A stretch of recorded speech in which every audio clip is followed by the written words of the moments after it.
Salut à tous, on se retrouve aujourd'hui pour parler de la Première Ligue. On va parler des 6 gros clubs anglais, de tout ce qui s'est passé lors de ces derniers jours. Et on commence avec l'équipe de Chelsea, les gars. Donc beaucoup de choses à dire sur cette équipe de Chelsea qui a été élue meilleur club de l'année 2021. Et c'est officiel, donc hier, pour ceux qui ont suivi, je pense que la plupart vous savez que c'était la cérémonie du Ballon d'Or. Il y avait plusieurs prix décernés, dont un prix qui récompensait le meilleur club de l'année 2021. Et c'est Chelsea, les gars, qui a reçu cette récompense. C'est quand même mérité. N'oubliez pas que Chelsea a gagné la dernière Ligue des Champions. Actuellement, c'est quand même leader de la Première Ligue. Donc félicitations aux Blues. Et il y avait quelques joueurs de Chelsea, les gars, qui étaient dans le classement du Ballon d'Or. On commence tout d'abord avec Jorginho, qui termine à la meilleure place parmi un joueur de Chelsea. Troisième, comme il a terminé au Ballon d'Or, derrière Messi et Lewandowski. Donc très belle place pour Jorginho, qui a gagné bien sûr l'Euro avec l'Italie. Et bien sûr la Ligue des Champions avec Chelsea. Félicitations à Jorginho. Kanté, les gars, aussi dans le top 5. Félicitations à Kanté aussi. Le milieu français il termine à la 5e position. Et c'est la première fois depuis Xavi 3e et Iniesta 4e en 2012 que deux milieux de terrain d'un même club sont nommés dans le top 5 du Ballon d'Or masculin. 3e Jorginho, 5e N'Golo Kanté. Félicitations à ce milieu de Chelsea actuellement. Il est composé de deux grands joueurs. Jorginho et le milieu français. Mason Mount, les gars, aussi était dans le top 30 bien sûr du Ballon d'Or, donc il termine 19e, le jeune Mason Mount, victorieux de la Ligue des Champions, finaliste de l'Euro avec l'Angleterre. Donc félicitations à Mount. Azpilicueta, le capitaine, aussi 29e. Donc voilà, c'est toujours très bien déjà de terminer dans le top 30. Il termine 29e à Aspi. Félicitations à lui. Et on va féliciter aussi Edouard Mendy, les gars, le gardien sénégalais. Vous savez, un très grand gardien. Donc il finit deuxième au trophée Yashin. Donc en gros, le trophée Yashin, c'est le classement des meilleurs gardiens. Donc c'est Donnarumma, le gardien du Paris Saint-Germain, en première position. Et Edouard Mendy, un deuxième. Félicitations à Mendy. Et on va parler maintenant au niveau résultat de l'équipe de Chelsea. Donc le dernier match de Chelsea, c'était le week-end dernier. C'était un gros choc. C'était Chelsea qui recevait les Red Devils de Manchester United. Et score final 1 partout. Donc Sancho, buteur côté Manchester. Et c'est Jorginho sur penalty qui a égalisé par la suite. Donc après, le score n'a pas bougé. Mais voilà, il n'y a aucun mouvement en tête, vu que Chelsea, malgré ce point du match nul, ils sont toujours à la première position, mais derrière on peut voir que ça revient très fort, comme Liverpool ou même l'équipe de Manchester City. Chelsea toujours leader de cette pelle, et ça fait longtemps que Chelsea n'a plus perdu, donc ils n'ont plus perdu depuis 11 matchs, toutes compétitions confondues. C'est la dernière défaite, remonte à une défaite 1-0 à Turin sur la pelouse de la Juventus, lors d'un match de Ligue des Champions par exemple. Regardez les derniers matchs de Chelsea. Donc là, il n'y a pas le match contre Manchester United, on peut le mettre, on a un partout. Mais sinon, une victoire 4-0 contre la Juve, une victoire 3-0 contre Leicester, une victoire 7-0, plutôt 4-0 contre l'équipe de Malmo, ou même 3-0 contre Newcastle. Donc tout va bien actuellement, bien sûr, pour les Blues. Et on peut dire quand même que l'entraîneur Thomas Tuchel l'a complètement modifié, cette équipe des Blues. Donc depuis son arrivée, donc vainqueur de la Ligue des Champions et de la Super Coupe d'Europe, leader actuel de l'appel et de son groupe de Ligue des Champions, nommé pour le titre de meilleur coach FIFA. Il a battu 3 fois Guardiola, 2 fois Zidane et Diego Simone, Mourinho, Emery, Klopp et Ancelotti. Un grand respect bien sûr pour Thomas Tuchel, que le Paris Saint-Germain n'en voulait plus. Ça va bientôt faire 1 an comme qu'il a rejoint cette équipe de Chelsea. Il a porté bien sûr un bien énorme à cette équipe. Et Chelsea quand même a inscrit 40 buts, toutes compétitions confondues cette saison. Donc voilà tous les buteurs de Chelsea. Surtout là, c'est les buteurs qu'on peut voir sur cette photo. Buteurs défenseurs. Alors, il n'y a que les défenseurs et on peut voir qu'il y en a qui ont marqué déjà pas mal de buts, comme Reece James ou même, Ben Chilwell. Thiago Silva, les gars, donc à 37 ans, Thiago Silva est toujours au top et a réalisé un sauvetage miraculeux lors de Chelsea-Juve, c'était il y a quelques jours en Ligue des Champions. Donc il a réalisé 9 clean sheets en 14 matchs, toutes compétitions confondues avec Chelsea cette saison. Bien sûr, Thiago Silva et bien sûr Chelsea l'avait recruté pour une saison et peut-être pour leur prolonger d'une saison supplémentaire. Chelsea a démarré les discussions pour prolonger Thiago Silva d'une saison supplémentaire du côté de l'Angleterre. Côté arrivé, les gars, transfert, donc Chelsea se serait renseigné auprès des agents de Ronaldo Araujo, le défenseur uruguayen de cette équipe du FC Barcelone. Donc pourquoi pas, on parle de Rudiger qui pourrait peut-être quitter le club, donc il faudrait trouver un remplaçant. Et on parle de Araujo du côté des Blues. Dans le sens inverse, les gars, peut-être un joueur de Chelsea lui pourrait filer du côté du Barça, c'est Timo Werner. Voilà, pas non plus un titulaire tout le temps, hein, quand même, du côté de Chelsea. Il y a beaucoup de monde dans le secteur offensif. Et le Barça, les gars, s'intéresse à Timo Werner, hein, sous contrat jusqu'en 2025 avec les Blues. Une mauvaise nouvelle, hein, pour Chelsea, c'est le défenseur Ben Chilwell. Il souffre d'une rupture partielle au ligament croisé. Le club décidera dans les 6 prochaines semaines si le défenseur anglais doit être opéré ou non. Gros coup dur, hein, ça c'est un gros coup dur, bien sûr, hein, pour le défenseur gauche et aussi pour l'équipe de Chelsea, hein, parce qu'on sait que l'équipe de Chelsea, surtout la défense, c'est quand même le gros point fort, hein. Et voilà, c'est comme un joueur cadre, hein, de l'équipe qui va être forfait pendant pas mal de semaines. Il y a une déclaration, les gars, d'N'Golo Kanté, à ma réputation, je suis juste un mec normal. Un joueur parmi tant d'autres, c'est inutile de dire que je suis sympa ou le plus gentil. Il y a d'autres personnes comme ça dans le football, pas besoin d'en faire toute une histoire, hein. Donc toujours très très simple, bien sûr. N'Golo Kanté, une petite info aussi concernant Hakim Ziyech avec sa sélection, hein, le joueur de Chelsea. Donc il ne disputera pas la Coupe d'Afrique des Nations 2021 et ça c'est une bonne nouvelle, hein, pour Chelsea, parce que tous les joueurs qui disputent la CAN ne pourront pas jouer bien sûr avec leur club. Donc du coup Chelsea, hein, conservera Hakim Ziyech au mois de janvier, vu que le joueur n'ira pas avec le Maroc. Et à quel joueur pensez-vous en voyant ce maillot, hein? J'ai pensé directement à Timo Werner. Après voilà, c'est moi. On passe cette fois-ci au club de Liverpool. On commence tout d'abord avec le dernier match de Liverpool. C'est à domicile en Ligue des Champions contre l'équipe de Porto. Et Thiago Alcantara, les gars, auteur d'un magnifique but, a été élu homme du match, voilà, de ce Liverpool-Porto. Félicitations à lui, il a fait une magnifique frappe, les gars. Je ne sais pas si vous avez vu le but, hein, mais vraiment très très beau, les gars. Reprise de volée de plus de 20-25 mètres. Le ballon, on dirait qu'il flirtait avec la pelouse, mais je ne crois pas qu'il a touché la pelouse. Un vraiment très beau but, hein, de Thiago Alcantara. Et ce but, les gars, a été élu plus beau but de la semaine dernière en Ligue des Champions. N'oubliez pas que Lewandowski avait marqué un retourné acrobatique, mais c'est même pas le but de Lewandowski, les gars, en retourné. C'est le but de Thiago Alcantara, le plus beau but de la semaine dernière en LDC. Liverpool est en Ligue des Champions avec cette victoire contre Porto. N'oubliez pas que Liverpool est dans le groupe de la mort avec l'Atlético, avec l'AC Milan et Porto. Ils ont fait 5 matchs, 5 victoires. Donc trop facile, hein, ce groupe pour Liverpool, hein. C'est incroyable, un record de points égalés en phase de groupe, un record vieux de 12 ans, hein, pour les Reds, hein. Il ne restera plus qu'un match, hein, bien sûr, pour faire 6 sur 6. On verra. Et concernant le championnat, donc ils ont joué il y a quelques jours un championnat contre Southampton. Là aussi une grosse victoire, un 4-0. Van Dijk, Jota doublé et Thiago Alcantara, buteur en Ligue des Champions, buteur aussi ce week-end. Et pour revenir sur Diogo Jota, donc il a dû abandonner ses matchs de qualification globale série sur FIFA 22. Donc en gros, c'est des matchs FUT champion pour se qualifier. Car il avait match avec Liverpool, match dans lequel il a inscrit un doublé, hein. C'est incroyable. Regardez ce qu'il a envoyé en message privé à la personne qui devait jouer sur le mode FIFA. Voilà, je peux pas jouer en gros, hein, voilà, je traduis. Je peux pas jouer, je dois jouer avec mon équipe, hein, contre Southampton. C'est en début d'après-midi. Liverpool a joué à 16h15. Donc du coup, il a dû déclarer forfait. Donc l'autre, il a gagné. Et du coup, il a marqué. Diogo Jota, il a marqué seulement 2 minutes après le coup d'envoi. Et regardez la célébration qu'il a fait. Donc il s'est mis accroupi en train de jouer tout simplement, voilà, comme ça. Donc voilà, petite célébration bien sûr de Diogo Jota. On va parler de Mohamed Salah. Il n'a pas marqué, hein, contre Southampton, mais il a délivré de nouveau une passe décisive. Et il a enchaîné ce week-end un 11e match de rang en PL où il marque ou offre une passe décisive. Incroyable bien sûr, Salah. Et en 12 matchs de Première Ligue cette saison, Salah a été décisif sur 19 buts, loin devant tous les autres joueurs du championnat. 11 buts et 8 passes D bien sûr pour Mohamed Salah, hein. L'atout de cette équipe des Reds, et il n'a fallu que 171 matchs à Mohamed Salah pour être décisif sur 150 buts en Première Ligue, but ou passe D, hein. Donc le record toujours Alan Shearer, hein. Il lui a fallu 148 matchs pour être décisif sur 150 buts. Thierry Henry 2e et Mohamed Salah 3e. Concernant ce joueur, donc il marque, il n'a pas marqué ce week-end, mais il est toujours très important parce qu'il délivre souvent des passes décisives. Et sur ses 6 derniers matchs, un club et sélection confondus, donc avec l'Angleterre, Alexander-Arnold est impliqué sur 10 buts, 1 but et 9 passes D, hein, pour le défenseur anglais, hein, vraiment. Il est très très dangereux bien sûr avec ses centres, Alexander-Arnold. Avec sa victoire, hein, Liverpool remonte à la 3e position, hein, 28 points, 3e juste derrière Manchester City et Chelsea, hein, très bien au classement les Reds. On va parler du Ballon d'Or, parce qu'il y a aussi des joueurs de Liverpool, hein. Dans ce classement du Ballon d'Or, Mohamed Salah termine à la 7e position. Et Liverpool, les gars, annonce l'arrivée de LeBron James, annonce l'arrivée prochaine d'une collaboration avec LeBron James, hein, le basketteur, qui est un grand fan, hein, de Liverpool. Donc il y aura une collaboration entre Nike, LeBron James et Liverpool. On passe cette fois-ci à Manchester United. Donc on commence tout d'abord, les gars, avec le coach, hein. Vous savez que Ole Gunnar Solskjaer viré, hein, depuis quand même quasiment 2 semaines. Donc c'est Carrick qui prenait l'intérim. Et du coup c'est officiel, c'est Ralph Rangnick qui est le nouvel entraîneur de Manchester United par intérim, hein. Donc voilà, il devrait normalement être l'entraîneur jusqu'à la fin de la saison prochaine. Et là, voilà, Manchester trouvera normalement un grand nom, hein, pour prendre son équipe Donc voilà, ils ont trouvé un accord pour les 6 prochains mois, donc en gros jusqu'à la fin de la saison.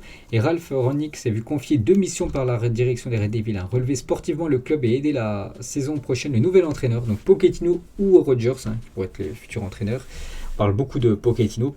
Donc à monter une Dream Team pour gagner la Première Ligue dans le futur. Donc voilà l'objectif pour ces 6 prochains mois pour le nouveau coach de cette équipe. Donc c'est un coach allemand. Et on peut voir que les 10 prochains matchs de Manchester, après l'embauche de Ralph Rangnick comme entraîneur par intérim, donc je vais essayer d'agrandir un petit peu, c'est quand même des gros matchs. On peut voir Arsenal, on peut voir les Young Boys de Berne pour le match retour, on peut voir Wolverhampton. Brighton, en fait, je dis c'est des gros matchs, mais en gros, ils sont plutôt abordables. Voilà, donc les 10 prochains matchs pour Manchester avec le nouveau coach, Ralph Rangnick. Donc maintenant, à lui, bien sûr, que son équipe soit performante. Et lors du dernier match, c'est comme un bon point pris du côté de Chelsea, un partout chez le leader. Un bon point pris par les Red Devils. Donc au classement, ils sont toujours très loin, quand même 8e à cette équipe de Manchester. Si on regarde Chelsea, 30 points, Manchester 12 points derrière. Voilà, à la 8e position à Manchester, c'est une équipe, les gars, qui doit à chaque fois au moins être dans le top 4. Voilà, c'est quand même peut-être le plus gros club anglais. Et il va falloir quand même reprendre des points pour cette équipe des Red Devils. Et on va parler de Sancho, buteur contre Chelsea. Donc mardi dernier, premier but avec Manchester United, donc contre Villarreal en Ligue des Champions. Et ce week-end, un premier but avec Manchester, cette fois-ci en Première Ligue. Félicitations à Sancho qui lance enfin sa saison, parce qu'il avait très mal commencé, le milieu anglais, ou ailier. Toujours avec Manchester, lors du match et surtout lors de la victoire contre Villarreal, seuls 4 clubs ont remporté 150 matchs ou plus dans l'histoire de la Ligue des Champions. Donc il y avait déjà le Real, Bayern, le Barça, et maintenant Manchester avec cette victoire contre Villarreal. C'était la 150e dans l'histoire de la Ligue des Champions pour les Red Devils. Bruno Fernandes, les gars, actuellement, coup de mou pour Bruno Fernandes, parce qu'il n'a pas cadré la moindre frappe sur ses 7 derniers matchs, toutes compétitions confondues, 0 but sur ses 14 derniers matchs. Bruno Fernandes, qu'on a connu dans le passé beaucoup plus régulier, niveau de termes en but. C'est vrai que là, c'est un peu la disette pour lui. Gros coup de mou pour le magicien portugais. Voilà, c'est une mauvaise passe. Maintenant, à lui de retrouver son niveau qu'il avait avant. Et on peut voir au Ballon d'Or, les gars. Donc, il y avait aussi des joueurs de Manchester United, dans le Ballon d'Or. Donc Fernandez, 21e au classement. Cristiano Ronaldo, les gars, 6e au classement. CR7, lui qui a remporté beaucoup de fois le Ballon d'Or, 5 fois le Ballon d'Or, donc il finit 6e. Il n'est pas dans le top 5 du Ballon d'Or pour la première fois depuis 2010. Donc voilà, c'est une saison ou une année compliquée pour CR7 quand on voit sa position au classement du Ballon d'Or. Toujours avec CR7, donc Nani est un autre Portugais qui avait évolué dans le passé du côté de Manchester. Donc Nani a été plus décisif que Cristiano lors de leurs 100 premiers matchs en championnat Manchester United. On peut voir Nani, ses 100 premiers matchs, Ronaldo, ses 100 premiers matchs. Donc Nani, 19 buts comme CR7, mais Nani, 33 passes D en plus que Ronaldo, 12 passes D. Une petite stat pour montrer ces deux grands joueurs qui ont évolué du côté de Manchester. Le Real, les gars, ne signera pas Paul Pogba. Vous savez que Pogba, un pressenti pour quitter en fin de saison cette équipe des Red Devils. On entendait le Real, et du coup le Real, les gars, ne compterait pas sur Paul Pogba. Voilà, ils ont déjà Kroos, Casemiro et Modric, et avec l'aide de Valverde, Camavinga pour l'avenir. Donc Pogba n'entre pas dans les plans du côté du Real. Donc on ne sait toujours pas ce que va faire Paul Pogba pour la future saison. Et des nouvelles aussi de Ole Gunnar Solskjaer, donc licencié il y a déjà quelques jours alors qu'il venait d'être viré. Solskjaer a quand même accepté de donner une interview au site officiel de Manchester sans rancune. Il a répété son amour pour le club, les fans, et a fondu en larmes à la fin de l'interview. Un mec bien qui restera une légende de Manchester United. Donc à lui maintenant de rebondir. On ne sait pas s'il va entraîner une équipe, on ne sait pas s'il va prendre des vacances. On ne sait pas maintenant à lui. On espère le revoir sur un banc, bien sûr. Le coach norvégien. On passe maintenant à l'autre, Manchester City. On va réduire un petit peu, bien sûr. Et on va parler du dernier match de City. C'était en championnat, les gars, le week-end dernier. Et voilà, c'est bientôt l'hiver. Et regardez, les gars. L'Etihad Stadium avec beaucoup de neige, bien sûr. Voilà, l'Etihad Stadium est blanc de neige. Manchester City reçoit West Ham à 15h. C'était samedi après-midi. Quelques photos sous la neige. Ce match avec bien sûr les joueurs des Citizens. Riyad Mahrez sous la neige de Manchester. Malgré ça, malgré que le terrain était limite praticable, vous savez, quand il y a de la neige dans la pelouse, s'abîme très vite. Malgré ça, Manchester City s'est quand même imposé, les gars, 2-1 contre West Ham. Gundogan, Fernandinho, buteur, parfait pour cette équipe de City qui est actuellement deuxième à 1 point, juste derrière l'équipe de Chelsea. Donc très bien classé, bien sûr. City, l'objectif, c'est tout remporter cette année, que ce soit Ligue des Champions et championnat. Et on va parler cette fois-ci, on n'avait pas parlé depuis quelques temps quand même, du dernier match de City en Ligue des Champions, c'était contre le Paris Saint-Germain, et là aussi une victoire 2-1 de Manchester City. Sterling Gabriel Jesus, buteur lors de ce match. Et pour revenir sur Bernardo Silva, il n'a pas marqué, mais il a délivré une grosse prestation, bien sûr, l'ancien joueur de Monaco. Il a même été élu homme du match, on peut le voir avec le trophée, après la rencontre contre le Paris Saint-Germain. Gabriel Jesus sur Bernardo Silva, c'est l'un des meilleurs joueurs du monde. Aujourd'hui, sa qualité est incroyable, il a autre chose, c'est qu'il court beaucoup, les gars, vraiment, que ça soit offensivement ou défensivement, il est vraiment partout. Bernardo Silva, Gabriel Jesus, buteur dans le match, donc 19, a maintenant marqué plus de buts que Ronaldinho, 18 en Ligue des Champions. Donc Ronaldinho, vous le connaissez tous, bien sûr, légende du football. Donc Jesus maintenant a marqué plus de buts que R10 dans l'histoire de la LDC. Sterling, buteur aussi, j'ai dit 2 buts, donc Sterling et Gabriel Jesus. Et Sterling est devenu le 3e meilleur buteur anglais de l'histoire en Ligue des Champions, égalité avec Lampard. Donc les deux sont à 23, on peut voir le record, c'est toujours Wayne Rooney, 30 buts. En mode patron, les gars, Pep Guardiola maintenant battu Maurizio Pochettino, donc le Paris Saint-Germain, avec Pochettino entraîneur de cette équipe, 13 fois au cours de sa carrière d'entraîneur. Contre aucun autre entraîneur, il a remporté plus de matchs. Il adorait qu'il devienne le patron de United, l'entraîneur de Manchester United, vu que Guardiola réussit souvent contre Pochettino. Et bien sûr, si Pochettino entraîne l'équipe de Manchester United, donc bien sûr, Guardiola pourrait être très content. Et Herrera, les gars, milieu du PSG, vraiment très choqué du niveau de City. Il a dit, j'ai l'impression que Manchester City est la meilleure équipe du monde avec le ballon. Si tu ne marques pas face à City, ils peuvent te tuer. Ils ont eu plus la balle que nous, mais on a eu des occasions et on aurait pu gagner le match aussi. Bon, c'est vrai qu'ils ont eu des occasions, l'équipe du PSG. Mais voilà, logiquement, j'ai regardé le match, les gars, bien sûr. J'avais fait même un débrief sur la rencontre. Pour moi, voilà, Manchester City mérite sa victoire. Il n'y a rien à dire. Et City, les gars, avec cette victoire, reste sur 8 victoires consécutives à domicile en Ligue des Champions. 25 buts marqués, seulement 6 buts encaissés par les Citizens. Côté Ballon d'Or, les gars, il y a aussi des joueurs de City qui étaient dans ce top 30 des Ballons d'Or. Le premier, enfin le mieux classé, on va dire, c'est Kevin De Bruyne, 8e. Il y en a pas mal de joueurs. Donc Kevin De Bruyne, 8e. Sterling, 15e, les gars. Riyad Mahrez, 20e. Donc Riyad Mahrez, on peut voir que c'est la 3e fois quand même qu'il finit dans le top 30. Donc la 20e, Riyad Mahrez. Phil Foden, 25e. Ruben Dias, 26e. Et il n'y en a pas d'autres, c'est déjà pas mal. Voilà, il y a au moins 5 joueurs de Manchester City dans le top 30. Et côté transfert, le FC Barcelone négocie avec Manchester City pour recruter Ferran Torres cet hiver. Xavi a donné son accord pour le joueur espagnol qui pourrait peut-être quitter cette équipe de City. Bon, il joue pas il joue quand même très rarement, à part quand il y a des blessés, à part quand Guardiola fait tourner. Sinon, voilà, on va dire c'est un remplaçant, un joker, un remplaçant de luxe, on va dire, bien sûr, Ferran Torres. Et il pourrait peut-être prendre la direction du Barça. Et Guardiola, les gars, par rapport à son avenir, j'adorerais, quand je terminerai à Manchester City, avoir le plaisir de diriger une équipe lors d'une Coupe du Monde, mais ce n'est pas facile à trouver. Et si ça n'arrive pas, j'entraînerai encore des clubs. Mais voilà, rassurez-vous les supporters de Manchester City, il n'entraînera pas une autre équipe que City en Angleterre. Je n'entraînerai pas un autre club en Angleterre en dehors de Manchester City. Voilà, pour lui c'est impossible de prendre par exemple Liverpool ou même l'équipe de Arsenal. Bon, on va parler des Gunners, les gars. Donc rencontrer son idole tout petit puis l'affronter quelques années plus tard sur le terrain de Première Ligue 1, Wesley Fofana et Pierre-Emerick Aubameyang, 2 anciens joueurs de l'AS Saint-Etienne, et maintenant, ils se sont rencontrés il y a quelques semaines lors d'un match de Première Ligue entre Leicester et Arsenal. Toujours avec Pierre-Emerick Aubameyang lors du dernier match contre Newcastle. Donc Aubameyang, les gars, un énorme raté. C'est plutôt rare quand même pour l'attaquant gabonais. Il est tout seul devant le but, les gars, vraiment tout seul. Je ne sais pas si vous arrivez à vous rendre compte. Et il a tiré à côté, il a même tiré au-dessus, Aubameyang. Heureusement. Rien d'alarmant, vu que Arsenal s'est imposé 2-0. Ça aurait été plus compliqué si Arsenal perdait, puis Aubameyang loupait. Là, ça aurait été compliqué. Mais là, il y avait quand même victoire. Il y a quand même victoire pour les Gunners, Saka et Martinelli. Les 2 buteurs côté Gunners et Arsenal dans une forme phénoménale depuis 13 matchs. 10 victoires, 2 matchs nuls, 1 défaite. C'était la semaine dernière contre Liverpool. 24 buts inscrits, 8 buts seulement encaissés, donc 4 contre Liverpool. Prochain match de Arsenal, les gars, c'est après-demain, un déplacement du côté de Manchester United pour une journée de PL. Là aussi, ça va être un gros match. Le classement Arsenal, 5e, donc toujours au contact de West Ham. N'oubliez pas, c'est les 4 premiers qui se qualifient pour la future Ligue des Champions. Après, il y a quand même un creux par rapport avec Liverpool. Il y a 5 points d'écart.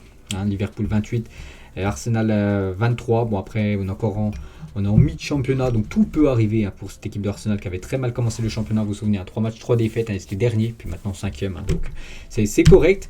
Ramsdale, les gars, Aaron Ramsdale, le gardien encore très bon lors du match contre Newcastle. Alexandre Lacazette, les gars, sur un possible départ, on verra ce qui se propose. Si les challenges sont intéressants, s'il y a des beaux projets comme on compte sur moi, il y a encore beaucoup de questions. Je préfère attendre janvier pour vraiment me positionner pour Alexandre Lacazette qui joue très très peu, il faut l'avouer. Du côté des Gunners, c'est normalement, il devrait certainement quand même quitter le club. Il va attendre janvier, il va réfléchir s'il quitte ou non Arsenal. Je pense le mieux pour lui serait d'aller voir ailleurs. Et peut-être pour le remplacer, les gars, donc Arsenal serait prêt à offrir 80 millions d'euros pour Dusan Vlahovic, la Fiorentina qui a déjà bloqué Mayoral, doit décider si ils le vendent en janvier ou non, parce qu'il est en fin de contrat l'année prochaine. Donc autre club intéressé, Juve, Milan, Bayern, PSG, Atlético, Tottenham et City, donc pris pour cet hiver 70 millions d'euros pour l'attaquant serbe Vlahovic qui est très très bon du côté de l'Italie. Toujours avec les Gunners, Arsenal avait une attaque plutôt séduisante il y a quelques saisons avec du Giroud, avec du Alexis Sanchez et bien sûr Mesut Ozil. Ce Mesut Ozil là, les gars, c'était vraiment le feu quand il est arrivé lors de sa première saison du côté des Gunners.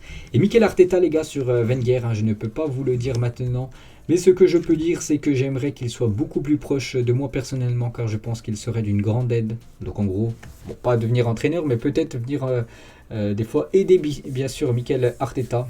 On sait que Wenger, les gars, a longtemps entraîné cette équipe des Gunners, c'est pour ça qu'il aimerait un petit peu de l'aide de l'ancien coach de Arsenal. Et concernant William Saliba, donc Mikel Arteta a déclaré que son défenseur avait un avenir à Arsenal. N'oubliez pas que Marseille aimerait garder le défenseur français. Et on finit, les gars, avec l'équipe de Tottenham. Donc Tottenham, déjà en Coupe d'Europe, jeudi dernier, ils avaient joué du côté de Mura, les gars. C'est une équipe en Slovénie, actuellement 5e du championnat. Ils se sont inclinés, cette équipe de Tottenham, c'est incroyable. L'explosion de joie des joueurs de Mura après le but de la victoire inscrit à la 96e minute. Ils ont pris le deuxième but dans les dernières secondes de jeu à Tottenham. Compliqué en Coupe d'Europe, dans cette Ligue Conférence Europa. La nouvelle Coupe d'Europe sont actuellement 3e, alors que c'est quand même la grande équipe favorite pour remporter l'édition. Et là, un ancien joueur de Tottenham de 2005 à 2011, cela a été une honte et certains joueurs, et je vais les nommer, Doherty, Ndombele, Ali, Davinson Sanchez ont été absolument choquants lors du match contre Mura. Ils ne devraient plus jamais porter le maillot des Spurs. Donc on voulait voir Tottenham réagir en championnat, mais du coup les gars, le match qui devait avoir lieu le week-end dernier contre Burnley est reporté suite aux chutes de neige. Je l'ai montré tout à l'heure à Manchester City, il y avait eu beaucoup de neige.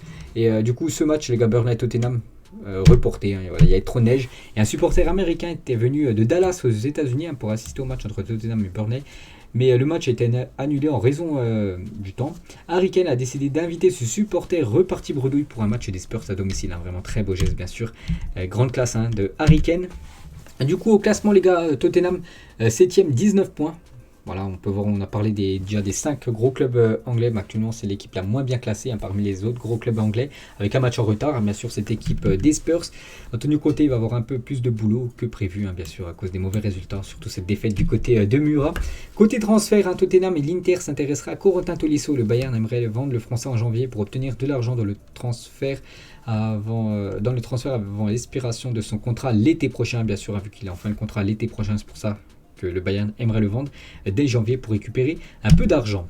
Et pour finir, les gars, on termine cet épisode et avec Harry Kane, les gars, l'attaquant des Spurs, il termine 23e au Ballon d'Or. Donc voilà, les gars, j'espère que ça vous a plu à cet épisode Première Ligue. On parle de toute l'actualité, bien sûr, de l'appel. On se retrouve certainement fin de semaine, les gars, pour le prochain épisode. Ciao à tous.